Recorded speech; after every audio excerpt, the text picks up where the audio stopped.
Good morning all of you.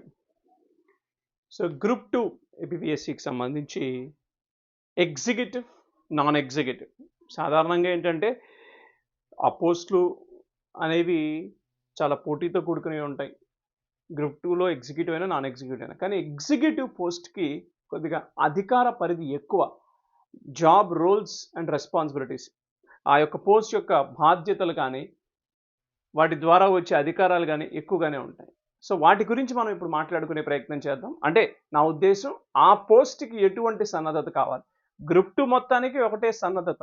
కానీ group 2లో ఉండే గ్రూప్ 2లో ఉండే ఎగ్జిక్యూటివ్ పోస్ట్‌కి ఎక్కువ సన్నద్ధత ఉండాలి.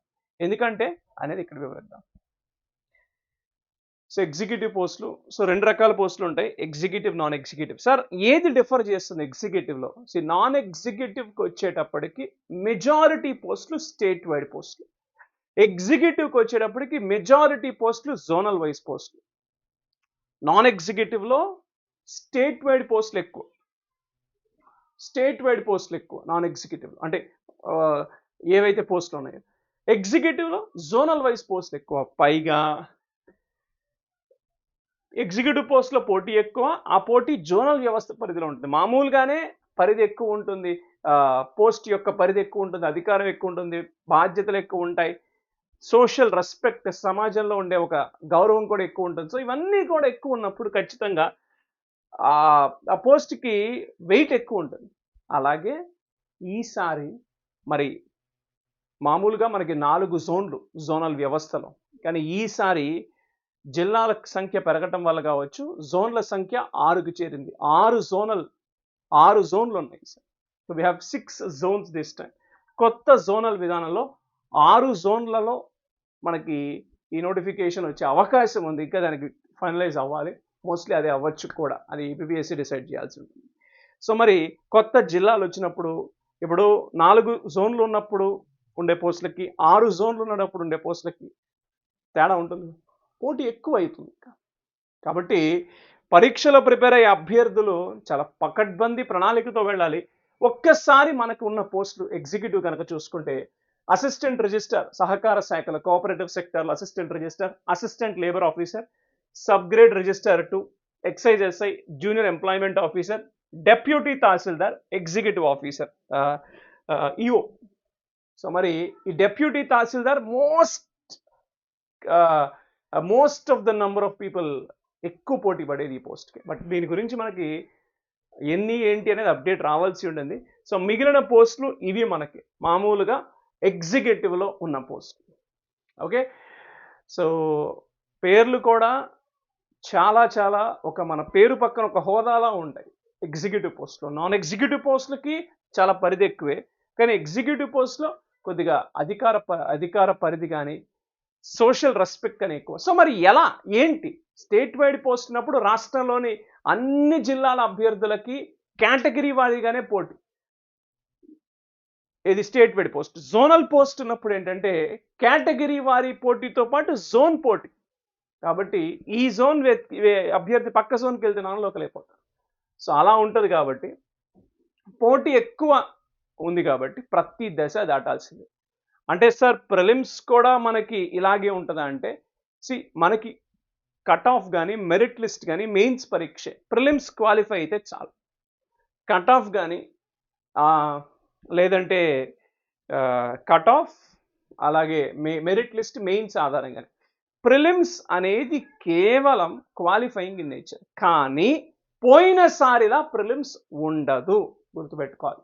పోయినసారిలా ప్రిలిమ్స్ ఉండదు. పోయినసారి ఎలా ఉంది సార్ ప్రిలిమ్స్ అంటే, పోయినసారి 1:100 పేపర్ కఠినంగా రావటం వల్ల కావచ్చు, కారణాలు ఏమైనా కావచ్చు, పోయినసారి 1:100. మామూలుగా ఏంటంటే ఏబిపిఎస్సి 1:15, 1:25, మ్యాక్స్ 1:50. పోయినసారి ఎక్కువ వినతులు రావటం వల్ల కావచ్చు, ఏదైనా 1:100 పోయినసారి తీశారు. ఈసారి అట్లాంటి పరిస్థితులు తక్కువ. మరి అది నోటిఫికేషన్లో మనం చూడాలి. సెప్టెంబర్ 15th నోటిఫికేషన్లో మనం చూడాలి. సో ఈసారి అట్లాంటి పరిస్థితులు తక్కువ. సో కానీ ప్రిలిమ్స్ కూడా ఇంపార్టెంటే అనుకోవాలి మనం. అంటే అనుకోవాలి కాదు, ప్రిలిమ్స్ దాటితేనే మెయిన్స్. సో ప్రిలిమ్స్లో 1:15 అనే, అంటే లీస్ట్ 1:10, 1:15 లీస్ట్ పాసిబిలిటీ అని అలా అనుకునే మీరు ప్రిపేర్ అవ్వండి. నేను పోటీ పడే పోస్ట్కి నాతో పాటు 14 మంది పోటీ పడుతున్నారు. అనుకునే ప్రిపేర్ అవ్వండి. మెయిన్స్ కట్ ఆఫ్ మెయిన్స్ని గ్రూప్ 2లో మెయిన్స్ని బట్టి కట్ ఆఫ్ డిసైడ్ అవుతుంది కాబట్టి దాని ఆధారంగానే మనం ఫోకస్డ్గా ఉండాలి. మెయిన్స్ ఆధారంగానే మెయిన్స్కి సబ్జెక్ట్ వైజ్ స్ట్రాటజీ ఉండాలి. కానీ దానికి ఇక్కడ ఏమైందంటే గ్రూప్ 2లో ఉన్న ఏ సిలబస్ ప్రిలిమ్స్కి మెయిన్స్కి మ్యాచింగ్ లేదు. గ్రూప్ 2లో ప్రిలిమ్స్లో 5 సబ్జెక్టులు ఉంటే మెయిన్స్లో 2 పేపర్లు 4 సెక్షన్లు ఉన్నాయి. ప్రిలిమ్స్కి మెయిన్స్కి సపరేట్ అసలు. మామూలుగా 2016 ఆ టైంలో ఎలా ఉండేదంటే 2016 కానీ 2018 నోటిఫికేషన్స్లో ప్రిలిమ్స్ 50 మార్కులకు ఉంటే 3 50లు ఉంటే మెయిన్స్ అవే 3 సబ్జెక్టులు 150 450కు ఉండేది. ఈసారి అట్లా కాదు. ఈసారి టోటల్గా మారిపోయింది. అంటే 2024 నోటిఫికేషన్ నుంచి మారిపోయింది, 23 నోటిఫికేషన్ నుంచి మారిపోయింది. కాబట్టి ప్రణాళికాబద్ధంగా చదవకపోతే చాలా ఇబ్బంది పడతాం. మనకి మెయిన్స్ డేట్ ఇంకా రాలేదు, ప్రిలిమ్స్ డేట్ కూడా రాలేదు. కానీ నోటిఫికేషన్ డేట్ వచ్చింది. అక్కడి నుంచి 45 రోజుల నుంచి 50 రోజుల్లో ప్రిలిమ్స్ ఉంటుంది. ప్రిలిమ్స్ అయిన దగ్గర నుంచి ఒక 70 రోజుల్లో మెయిన్స్ ఉండే అవకాశం ఉంది. అంటే ఓవరాల్గా అంటే నెక్స్ట్ ఉగాది లోపు ఫిల్ అయిపోవాలి అంటే ఫిబ్రవరి, mostly next Ugadi April 10th వచ్చింది. మోస్ట్లీ సెప్టెంబర్ 15th నోటిఫికేషన్ అంటే ప్రిలిమ్స్ వచ్చేసి అక్కడి నుంచి నవంబర్ 1st వీక్లోనూ, నవంబర్ 2nd వీక్, నవంబర్ 10, 11 ఉంటుంది. సంక్రాంతి వెళ్ళాక మెయిన్స్ ఉండే ఛాన్స్ ఉంటుంది. మోస్ట్లీ ఫిబ్రవరి 1st వీక్లో మెయిన్స్ ఉండే ఛాన్స్ ఉంటుంది. కాబట్టి ఒక ప్రణాళికతో చదివితేనే మనకి చాలా చాలా పకడ్బందీ ప్లాన్. ప్రిలిమ్స్కి సబ్జెక్ట్ వైజ్ ప్లాన్ ఉండాలి, మెయిన్స్కి సబ్జెక్ట్ వైజ్ ప్లాన్ ఉండాలి. అంటే ఇక్కడ అర్థం చేసుకోవాల్సిందంటే అది జనరల్ స్టడీస్ అనే ఒక పేపర్లో 5 డిఫరెంట్ సబ్జెక్ట్స్. సో ఆ 5 డిఫరెంట్ సబ్జెక్ట్లో 5 డిఫరెంట్ స్ట్రాటజీస్ ఫాలో కావాల్సిందే. ఏంటి సార్ మనం ఏమైనా యుద్ధం చేయడానికి వెళ్తున్నాం, స్ట్రాటజీలు ప్లానింగ్లు ఎందుకు ఇవన్నీ అంటే పోటీ ఉంది. అది కూడా ఎంత? ఒక పోస్ట్కి 15 మంది, ఒక పోస్ట్కి 15 మందే పోటీ. అంటే 14 మందిని దాటుకుని నేను వెళ్ళాలి ఆ పోస్ట్. సో పోటీ ఉంది కాబట్టి ప్లాన్ ఉండాలి. అంటే ప్లాన్ అంటే ఎట్లా ఉండాలి? చాలామంది చేసిన మిస్టేక్ ఏంటో తెలుసా పోయినసారి? ప్రిలిమ్స్లో సెక్షన్ వైజ్ కట్ ఆఫ్ లేదు కదా, దీని మీద కూడా నేను వీడియో చేస్తాను. ప్రిలిమ్స్లో సెక్షన్ వైజ్ ఈ సొసైటీలోని రావాలి, మెంటల్ ఎబిలిటీని రావాలి, హిస్టరీని రావాలి, జాగ్రఫీని రావాలి, ఇలా లేదు కదా. నేను బాగా వచ్చిన 3 సెక్షన్లు చదివి బాగా రాని సెక్షన్ అసలు వదిలేస్తాను సార్, అసలు అటెంప్ట్ చేయను. నాకు ఆ 3 సెక్షన్లు బాగా వచ్చు, 3 30లు 90 వస్తే నేను క్లియర్ చేసేస్తాను కదా, 150లో 90-60% కదా, ఈజీగా అయిపోద్ది అనే ప్లాన్లో ఉంటారు. కానీ అది చాలా రాంగ్. మనం వెళ్ళేది పొట్టి పరీక్ష, మనం వెళ్ళేది అకాడమిక్ రిటర్న్ ఎగ్జామ్ కాదు. అంటే రాసిన వాళ్ళందరూ క్వాలిఫై కావటానికి. చాలా మంది పోయినసారి ఇలా అప్లై చేసి దెబ్బతిన్నారు. కాబట్టి అసలు అట్లాంటి పని చేయొద్దు. మీకు 5 సబ్జెక్ట్స్లోనే ప్రిలిమ్స్ గురించి మాట్లాడుతున్నా, 5ట్లో ఏ 2 స్ట్రాంగ్ లేదా ఏ 3 స్ట్రాంగో చూసుకోండి. ఆ 3టిని గట్టిగా పట్టుకోండి.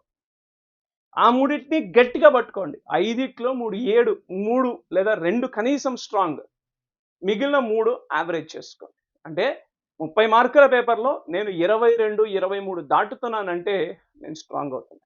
లేదు నాకు 22 మార్కులు తెచ్చుకునే క్యాపబిలిటీ ఉంది అంటే నేను స్ట్రాంగ్ ఉన్నట్టు. సార్ 30కి 30 అది అసాధ్యం. 25 కూడా కష్టమే.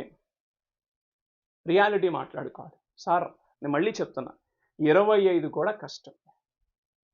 22, 23 మంచి స్కోర్. అది కాంపిటేటివ్ ఎగ్జామ్ అండి. సో నేను మిమ్మల్ని 30కి 30 ఏం చేయొద్దంటారా సార్? మీరు ఏం చేయొద్దనట్లా, ఏం చెయ్యమనే చెప్తున్నా. చక్కగా ఏం చేసుకోండి అనే చెప్తున్నా. పేపర్ సెట్ చేసే విధానం ఒకటి ఉంటుంది, దాని గురించి కూడా ఒక వీడియో చేస్తా.